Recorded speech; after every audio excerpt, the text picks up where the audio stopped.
꽃이 피는 봄을 알리네.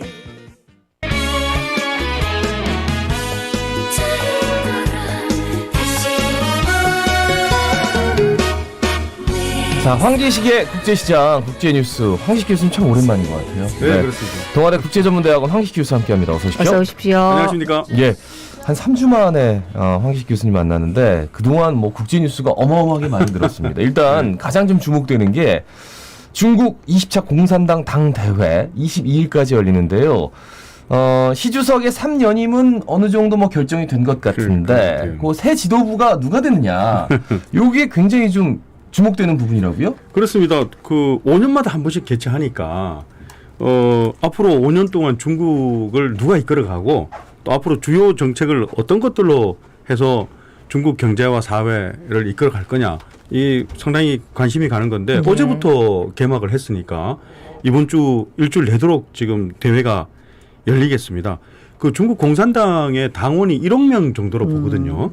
그 1억 명 당원 중에서 2,300명 정도 대표를 뽑아가지고 베이징의 인민대회당에서 일주일 동안 계속해서 대회를 열고 딱 폐막하자마자 이번 23일 날 폐막한 바로 다음 날 이제 새 지도부를 드디어 발표를 하는 거거든요. 관심을 계속 가지고 어제 이제 개막하는 날 바로 시진핑 주석이 어제 개막 연설을 했었거든요. 네네. 총석이니까 당의 총석이니까 총석이 자격으로 개막 연설을 했습니다.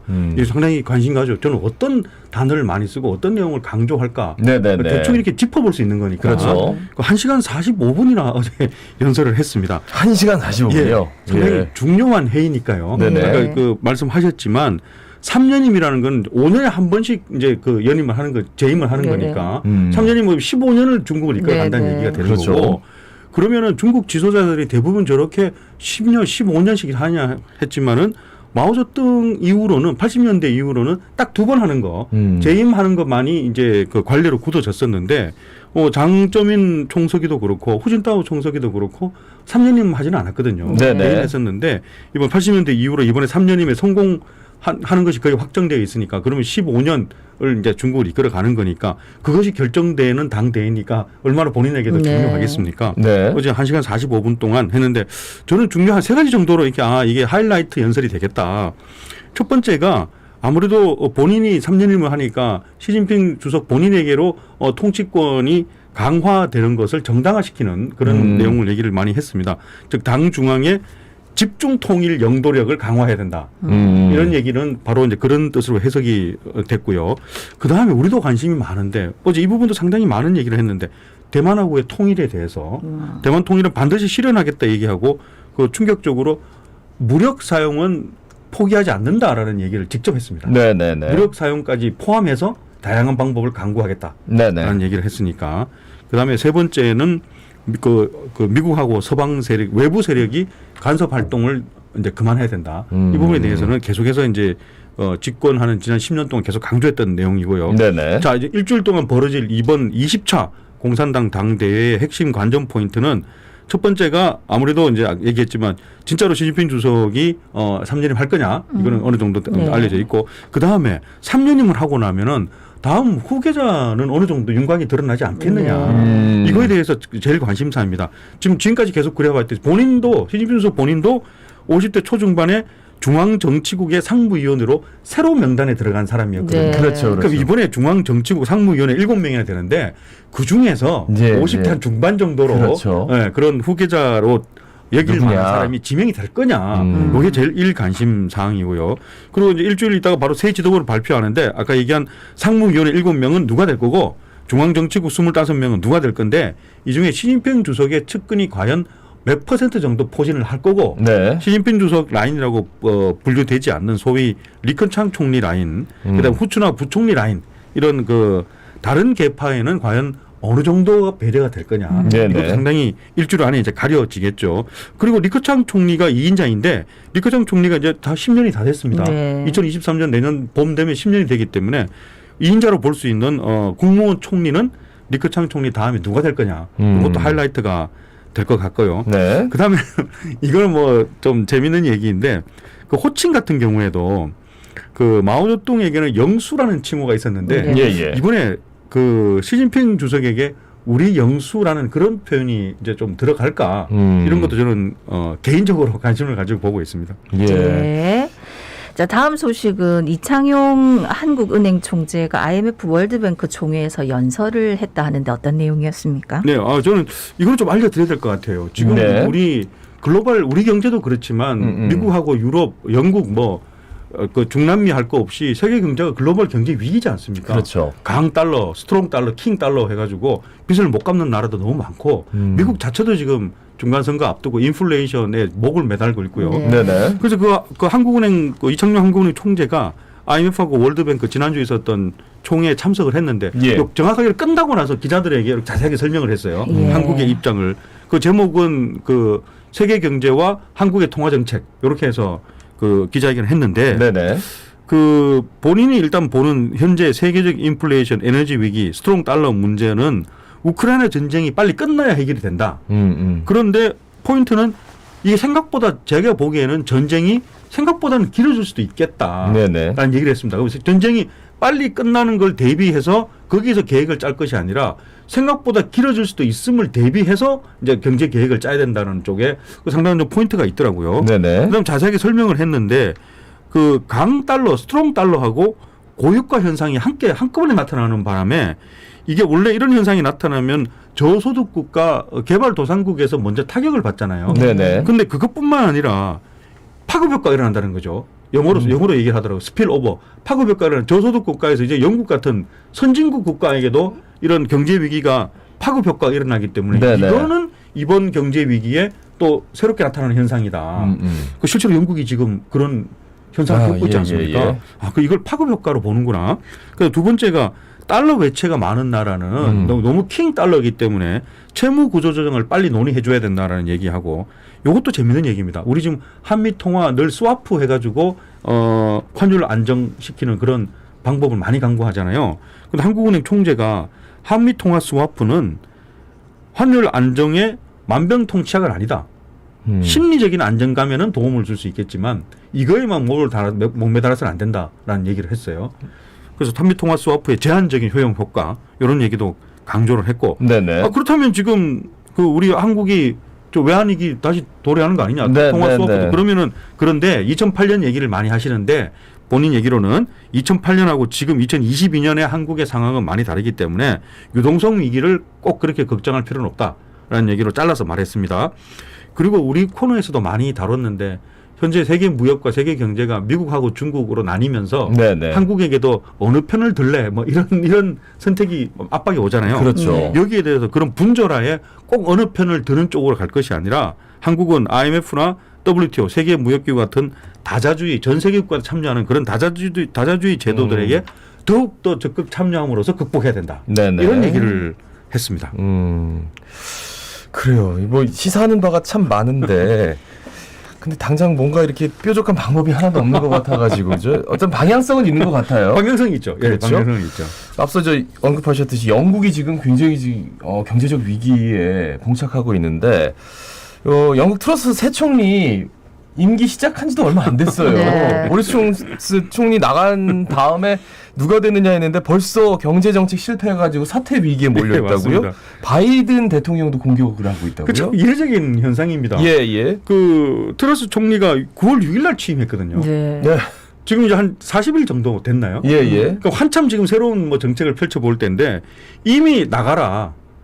이미 빨리 물러나라. 당신 예. 이미 레임덕 시작해서 물론 뭐 내각제긴 하지만 그럴 수 있지만 야 이거 너무 빠른데. 좀비 총리 아니냐 이런 얘기가 듣고 네. 있고 그리고 그 원래 또 지지해줘야 되는 미국의 바이든 현직 대통령이 이 새로운 영국 총리는 정책을 너무 잘못한 것 같다. 대규모 감세 즉 세금을 깎아줘서 경기 부양 정책을 공약으로 내걸고 당선이 됐는데 40일 만에 이거는 너무 큰 실수라는 것이 드러났다. 예. 파운드 가치만 하락하고 영국의 국채 가치만 추락했다. 그래서 리즈 트러스 총리의 감세한 정책은 실패했다라고 바이든 대통령이 연설에서 얘기를 했습니다. 그래서 미국의 잘못이 없다라는 것을 강조하는 것이 포인트였는데 어쨌거나 그래서 그 트러스 총리는 여기에 대해서 대응을 해야 되죠. 연설을 했습니다. 내가 잘못했다. 정책 잘못을 내가 인정한다. 그리고 내가 부유층의 세금을 감면해 주는 효과를 보려고 했는데 그게 잘못된 것 같다. 그 부유층 회사들의 법인세율 깎아주는 것도 취소하고 70조 원 감세 정책도 철회하고 그리고 이 정책을 나에게 강하게 제안했던 재무장관도 40일 만에 교체했다라고 발표를 했습니다. 그리고 진짜로 캠프 출신의 자기의 정치적인 동지였던 커지 콰탱 장관을 40일 만에 교체를 하고 자기와 같은 나이는 아니지만 제레미 헌트 전 외무장관을 새롭게 재무장관으로 임명을 했습니다. 예. 근데 그 연설 내용에서 감세를 통해 갖고 경제 성장하려고 했는데 이게 40일 만에 왜 실패했냐고 했더니만 내가 그러면 다른 데서 재원을 갖고 와야 되지 않습니까? 네네. 70조 원이나 세금을 감면해 주는데 다른 데서 갖고 오는 재원 조달 계획을 내가 생각을 미처 정확하게 못했고 그리고 중장기적으로 이게 어떤 영향을 미칠지 전망도 함께 즉 두 가지를 함께 말씀을 드렸어야 되는데 네네. 그걸 제대로 말씀을 못 드려가지고 이런 혼란이 왔다라고 네네. 얘기를 했습니다. 지금 현재 트러스 총리가 소속되어 있는 보수당의 지지율은 23%로 급락을 했고 예. 노동당은 2배 넘습니다. 51%까지 지지율이 올라갔습니다. 영국의 언론들도 상당히 부정적입니다. 가디언은 트러스 총리가 실 한 가닥에 매달려 있는데 그 실이 곧 잘라질 것 같다라는 표현을 썼고 파이낸셜 타임즈는 영국 역사상 최단기 레임덕 좀비 총리이다라고 했고 더 타임스는 이제 곧 사퇴 수순에 들어가는 총리이다라고 일면 머리 기사로 보도를 했습니다. 네. 자, 다음은 이제 사우디가 주도하는 오펙에서 석유 감산을 결정해가지고 뭐 미국에서는 연일 뭐 러시아 편드는 거냐 뭐 이런 뭐 성명을 내고 뭐 하여튼 일파만파 막 문제가 커지고 있더라고요. 우리 저 부산에서도 관심을 좀 가질 만한 네. 뉴스입니다. 네. 예, 사우디 지금 리야드하고 경쟁을 하고 있는 네. 미국 엑스포. 예, 그동안에 미국하고 저 EU라든지 사우디 오일 많이 사우디 눈치 본다고 사우디 지지한다는 나라가 많았잖아요. 예. 그리고 사우디는 결국 그 기대하고 다르게 석유 감산 정책으로 지금 나가고 있습니다. 하루에 지금 200만 배럴을 감산 결정을 했더니만 이것이 아니 미국의 부탁을 받아서 네. 석유 조금 더 증산할게 할 때는 조금씩 10만 배럴 증산했지 않습니까? 네. 근데 감산할 때는 200만 배럴을 아이고, 감산한다고 예. 하니까 미국하고 유럽이 지금 화가 날 만하죠. 근데 그 사우디는 사실상 이 감산 정책을 통해서 사우디가 원래 실현하고 싶은 목표가 있는 것 같아요. 원래 사우디는 지금 세계 2위의 산유국인데 뭐에 반발하냐 하면 미국하고 EU가 러시아의 석유 경제 제재 때문에 러시아산 에너지의 석유 가격에 상한제를 두고 있지 않습니까? 네. 예. 절대로 이 가격 이상으로 수출하지 말고 이 가격 이상으로 수출하면은 그걸 받아들이는 국가한테는 제재를 가하도록 돼 있지 않습니까? 예. 이게 러시아도 불만이 있지만 생각보다는 사우디가 여기 상당히 불만이 있어요. 앞으로 이게 석유 가격 상한제라는 것이 미국 주도로 계속해서 보편화되거나 안정화되면은 다음 여파를 미칠 국가는 사우디라고 보는 거거든요. 네. 그 사우디가 또 돈이 지금 많이 필요한데 사우디에 새롭게 지금 그 총리로 임명된 MBS요. 예. 네. 모하메드 빈 살만. 예, 모하메드 빈 살만. 그 지금 새로운 신임 총리가 하는 것이 사우디가 GDP 45% 석유에 의존하는데 이걸 줄이겠다는 계획을 야심차게 지금 추진하고 있는데 네네. 지금 현재 앞으로 몇 년 동안은 자금을 많이 모아야 돼요. 네. 그렇죠. 근데 석유 가격 상한제가 걸려버리면 자기 그 계획이 틀어지거든요. 여기에 대해서 절대 동조해주지 않겠다라는 겁니다. 그래서 200만 배럴 감산을 해가지고 계속 자금 축적으로 나가고 있다는 건데 미국은 여기에 대해서 또 어쩔 수 없다. 예스 할 수만은 없는 거니까. 네. 예. 미국은 어디로 대응을 하냐 하면은 그러면 사우디가 감산을 한다는 거지. 그럼 베네수엘라에 대해서 우리가 했던 경제 제재를 완화시키는 쪽으로 가고 그리고 사우디 우리 그 미군하고 미국의 그 무기 지원이 필요 없나 보지. 그래서 미군 철수를 얘기하고 있고 그리고 이거는 일종의 석유 카르텔이다. 석유 독점자들의 가격 당합니다. 그 석유 카르텔 금지하는 법안을 바로 의회에 상정하는 식으로 보복 조치를 강구하고 있습니다. 가벼운 보복 조치는 아닙니다. 예, 그러네요. 자, 다음 소식은 이제 마지막 소식이 될 것 같은데 튀르키예 전쟁 동원령 피난 러시아인이 급증해가지고 집값이 최대 10배 상승했다고요.